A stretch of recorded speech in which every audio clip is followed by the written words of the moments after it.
جاہلیت کے شور کے مقابلے میں علم اور سچائی کی آواز دھیمی اور پست ہوتی ہے۔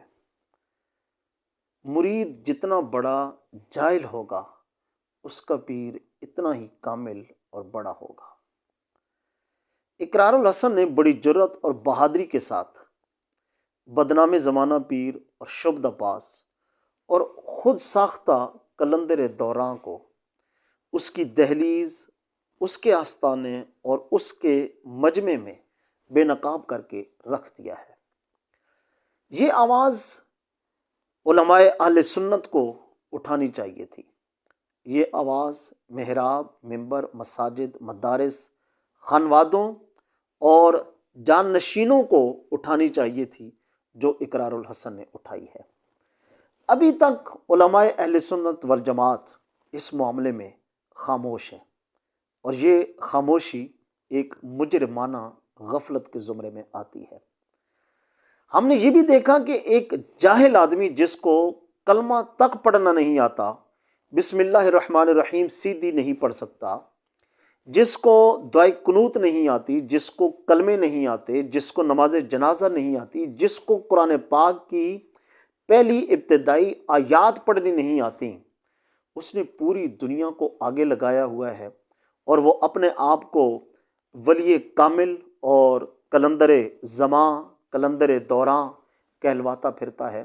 اور پھر اس کا پروٹوکول دیکھیں کہ جس طرح کوئی ایک بادشاہ آ رہا ہوتا ہے اور لوگ جاہل صف در صف، جوک در جوک اس کے آستانے پہ جا رہے ہیں۔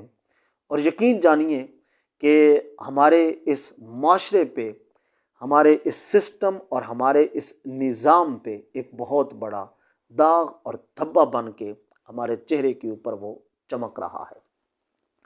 دوسرا یہ کہ ایک فکرہ، ایک لمحہ فکریہ ہے کہ ہمارے علماء نے آج سے 10-15 سال پہلے کیوں نہیں آواز اٹھائی، بلکہ شرم کی بات یہ ہے کہ بڑے بڑے دستار والے علماء، بڑے بڑے شیخ الحدیث، جب وہ کسی محفل نعت میں بیٹھا ہوتا تھا، اونچی کرسی پہ وہ بیٹھا ہوتا تھا، اور اس محفل میں نیچے، اس کے نیچے شیخ الحدیث، بڑے بڑے علماء اور بڑے بڑے گدی نشین وہاں پہ بیٹھے ہوتے تھے۔ کسی نے بھی اس پہ آواز نہیں اٹھائی کہ تم یہ کیا کر رہے ہو، لیکن دراصل دکانیں بند ہونے کا خطرہ تھا۔ آپ نے یہ بھی دیکھا کہ پاکستان کے بڑے بڑے نامور نعت خواں اور اسی طرح نقیب محفل اس کو سلام کر رہے ہیں، اس کی دست بوسی کر رہے ہیں، اور اس کی محفلوں میں پیسہ بٹور رہے ہیں۔ وجہ یہ تھی کہ وہ آہستہ آہستہ ایک مافیا بن چکا تھا۔ جو کوئی بھی سوشل میڈیا پہ اس کے خلاف بات کرتا تو اس کے گھر پہ دعویٰ بول دیا جاتا تھا، اس پہ حملہ کر دیا جاتا تھا اس کے مریدین کے ذریعے سے۔ لیکن آپ نے دیکھا کہ اقرار الحسن نے بڑی ہی بہادری، جرأت مندی کے ساتھ اس شخص کو بے نقاب کیا ہے، اور میں سمجھتا ہوں کہ اب اس کو چھپنے کے لیے کوئی جگہ نہیں مل رہی ہے۔ اور صرف یہاں تک یہ نہیں ہے، میں ایک اور چیز آپ کے علم میں لانا چاہتا ہوں، وہ یہ کہ یہ صرف اس نے ہمارے یعنی علماء اہل سنت والجماعت یا عوام اہل سنت والجماعت ان کے ایمان پہ ڈاکہ ہی نہیں ڈالا، بلکہ اس نے توہین مذہب کا بھی ارتکاب کیا ہے۔ یہ بہت بڑا مجرم ہے، اور اس سے بڑھ کر یہ کہ ابھی تک اس کی کرتوت جو ہے وہ سامنے آ رہے ہیں۔ کئی لوگوں کو اس نے قتل کروایا، کئی لوگوں پہ اس نے حملے کروائے، اور کئی جو گھر اجاڑے ہیں، کئی عورتوں کی عصمت دری بھی اس درندے انسان نے کی ہے۔ اور جب آپ اس کا لباس دیکھیں تو ایسے آ رہا ہوتا ہے جیسے کوئی دولہا آ رہا ہوتا ہے، بلکہ اس کا لباس جو ہے وہ لاکھوں میں ہوتا تھا۔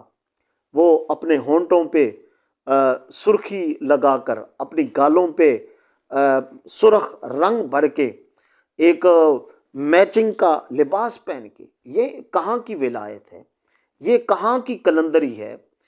تو دیکھیں، لاکھوں کروڑوں کی جائیدادیں اس کے پاس ہیں، کبھی انگلینڈ جا رہا ہے، کبھی امریکہ جا رہا ہے، اس کے ختم ہی نہیں ہوتے دوروں پہ دورے.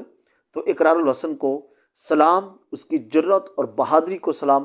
بے شک اس کے ساتھ اختلاف موجود ہے، لیکن اس نے یہ بہت بڑا کارنامہ سر انجام دیا ہے.